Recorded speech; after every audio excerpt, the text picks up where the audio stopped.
अस्सलाम वालेकुम दोस्तों। आज हम कुरान पाक की 4 ख़ास सूरतों से शुरू करेंगे जिन्हें हम 4 कुल कहते हैं। ये हैं सूरतुल काफिरून, सूरतुल इखलास, सूरतुल फलक और सूरतुन नास। ये सूरतें हमें सिखाती हैं कि सिर्फ अल्लाह की इबादत करनी है। ये हमें शैतान के वसवसों और हर बुराई से बचाती हैं और हमें अल्लाह के करीब करती हैं। चलो बच्चों, आज हम इनको एक एक करके सीखते हैं। बिस्मिल्लाहिर्रहमानिर्रहीम। कुल या अय्युहल काफिरून ला अअबुदु मा तअबुदून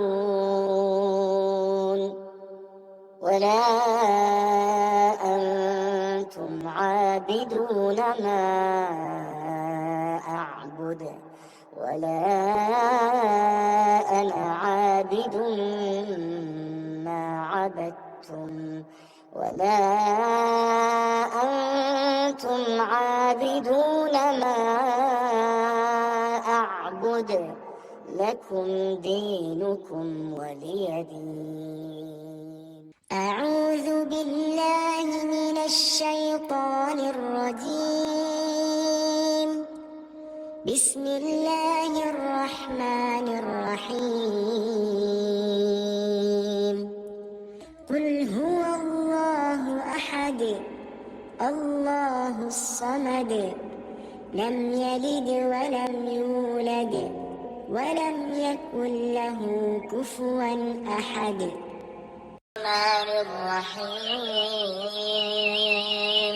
قل أعوذ برب الفلق من شر ما خلق ومن شر غاسق إذا وقب ومن شر النفاثات في العقد ومن شر حاسد إذا حسد. الله الرحمن الرحيم.